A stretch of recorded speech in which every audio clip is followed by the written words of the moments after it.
Hello and welcome to It Began in the Basement, a podcast that explores and celebrates horror. I'm your host, Megan. Normally, I would be joined by my co-host, Laura, but at present, we find ourselves on opposite ends of the state.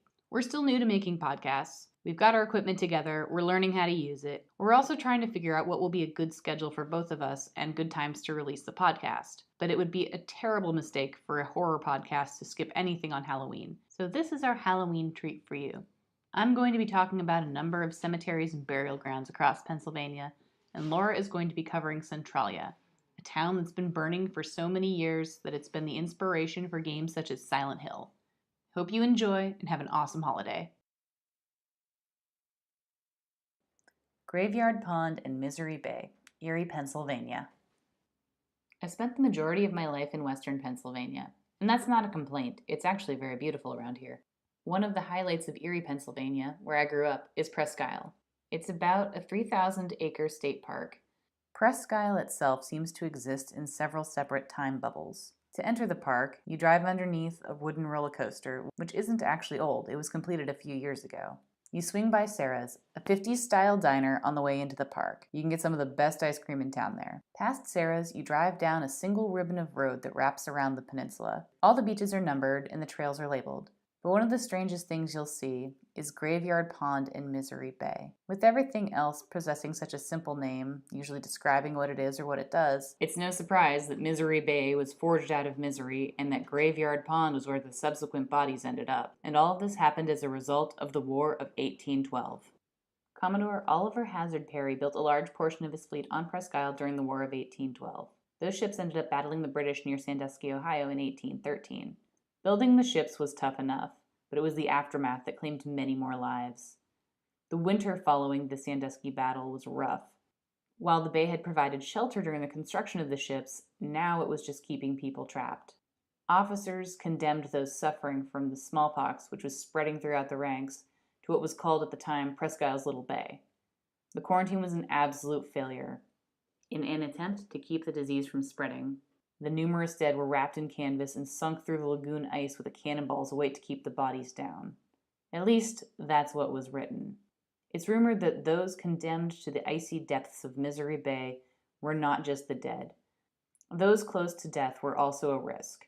In order to contain the disease, some of the dying were also given a similar burial, wrapped snug in canvas with a cannonball to drive them down to the bottom of the lagoon. In 1850, Perry's fleet was also sunk down into the bay to preserve the ships, notably the Niagara and the Lawrence. There they lay beneath the water, frozen in time for years. Eventually, the ships were raised in 1913. The brig Niagara has since been restored. You can visit it in Erie Harbor to this day. The peninsula remains a hub of summer activity. I myself have kayaked on Misery Bay, and I've yet to stumble on a 200-year-old body, but it's very easy to picture the canvas-wrapped forms under the waves, staring up in disbelief at those who condemned them to death. There is much that slumbers quietly in Pennsylvania's stretch of the Appalachian Mountains, and one of the most strange is a largely abandoned town, a town which is now only populated by a handful of people and a steam that clings to and dances around the cracks that have opened in the earth. Once, this town was called Centralia, home to 1,000 people in the large coal arm of Pennsylvania. Now there is no longer even a town sign, just rotting roads, an abandoned stretch of highway, and the blacktop skeleton of what used to be a town like any other. What brings life through the area now is the intersection of Route 61 and 42. Originally founded in 1866 by Alexander Rhee, Centralia was like many of the towns in Pennsylvania. Its life and livelihood revolved around coal. Rhee's hopes for Centralia were high. He believed the town could be a bustling business hub for that part of Pennsylvania. The largest population the town ever boasted was around 2,800 people in 1980, but as time went on, mining jobs moved elsewhere and the demand for anthracite coal began to wane. This left Centralia with a population of 2,000 people by the mid-1950s. What remained, however, was a closely knit community that held the hustle and bustle of family life. On May 27, 1962, that would change forever. There are few theories as to what started the fire that brought Centralia to its knees, but what is commonly accepted is that, in order to prepare for the upcoming Memorial Day holiday, firefighters set the local landfill ablaze in an effort to clean it up. Unfortunately, the landfill was above an old strip mining pit. There are three prevailing theories as to how the fire started.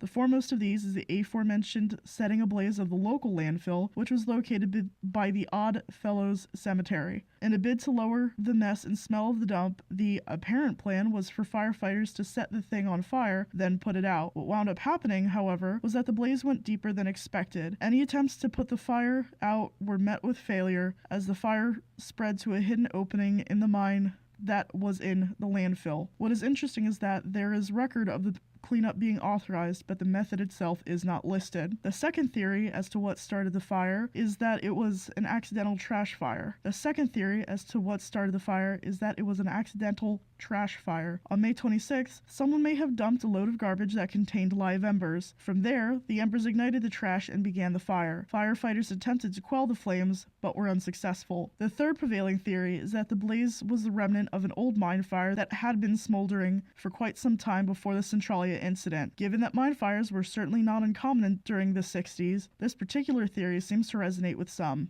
This theory suggests that the long, smoldering flame emerged in the dump on May 27, 1962. In the research for his book, Fire Underground, author David DeCoke conducted years of research and interviews, and his findings suggest that the most prevailing theory, setting the local landfill ablaze, is the one that is likely closest to the truth. While we may never know beyond the shadow of a doubt what began the Centralia mine fire, what stands out is that the town authorized this disastrous dumpster debacle. Whatever began the fire, what remained was an ongoing flame that could not permanently be put out, despite a number of efforts. When firefighters would dump water on the fire, the flames would reemerge again the next day. In June of that year, a local notified state authorities of the ongoing flames. Garbage was moved around and wetted again, but the fire kept coming back, and it had spread beyond the confines of the landfill. November of 1962 was when the first actual endeavor to reach the fire was made, through drilling into the rock and attempting to flush out the flame. Combining the shortage of funds for the Pennsylvania Department of Mines and Mineral Industries and the project itself running out of funds in the spring of 63,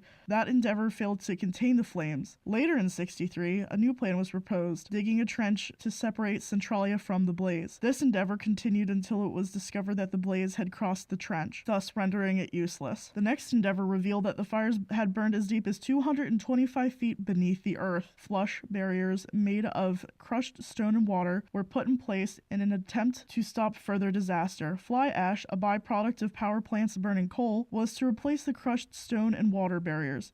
We now know today, however, that fly ash has a mixture of toxins within it, making its use controversial at the very least. In 1969, residents of Centralia started showing physical signs of illness from the mine fires, such as headaches and nausea. The first fly ash barrier was completed by 1974, but it failed as early as 1972. By the 1980s, the dangers of the uncontrolled fire increased as carbon monoxide leaked into homes and sinkholes became a very real threat. On Valentine's Day, 1981, 12-year-old Todd Domboski nearly fell to his death in a sinkhole. That day, a Saturday, his mother sent him to get news of who the important-looking people were meeting with local officials. On the way, however, Todd noticed small wisps of smoke eking out from underneath a tree. Naturally curious, he investigated. The earth opened beneath him. He found himself knee-deep in a smoky, muddy pit. He managed to hang onto a nearby tree root, all while yelling for help. His cousin was able to pull him to safety. The immediately obvious dangers of sinkholes aside, it was later discovered that the hole was expelling dangerous levels of carbon monoxide. If Todd's cousin had arrived on the scene any later, Todd might very well have asphyxiated. This incident is what made state and federal officials finally take action. In 1984, a voluntary buyout program was instituted so that residents could move away from the area. In 92, the rest of the property associated with the town was claimed through eminent domain by the Commonwealth of Pennsylvania. Many of the remaining residents did leave, but a handful remained and sued for the right to do so. In 2013, the legal struggle ended, and all that remains of Centralia are 8 remaining residents and a small number of buildings. The bodies beneath the Lawrenceville Library. I've done a lot of neighborhood hopping in my time living in Pittsburgh, but Lawrenceville was one of my favorite haunts.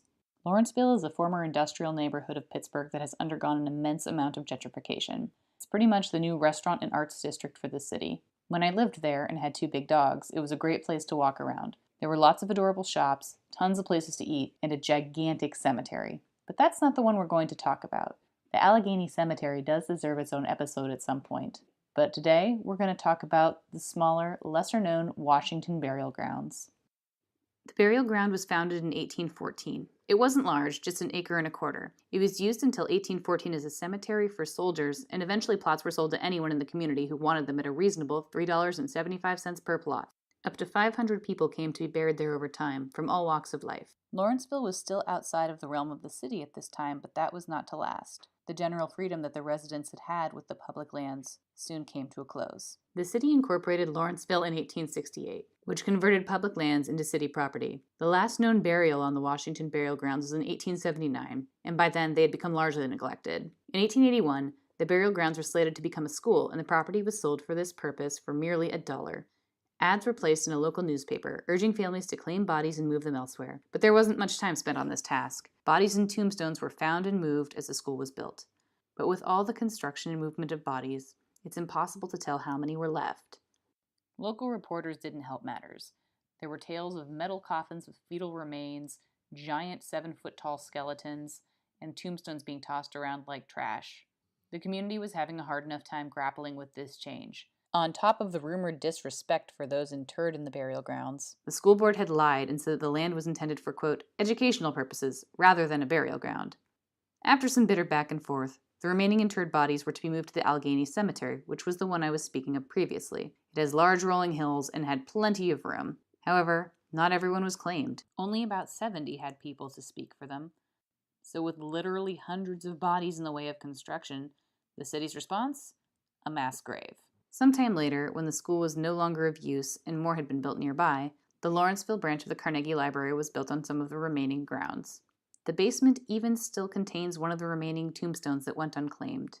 While it is broken, the completed words would read, "In memory of Henry, son of Henry and Catherine Snowden, who departed December 7th, 1930. The library is said to be host to a number of spirits. Henry, the boy with the broken tombstone, is amongst them. While normally he does nothing more than annoy patrons trying to read books, he is still not something you would want to look up from your pages and see. But if you're brave, you can venture into the depths of the library and see what you can dig up yourself, because there's a good chance that the construction workers missed a few bodies and they're lingering around the wooden foundations of the building." Thanks for listening. We're hoping that we can continue to improve as we keep working on this podcast. We know that it still has some hiccups, and we're trying to work those out, but we appreciate your support. Please follow us on Facebook and Podbean at It Began in the Basement.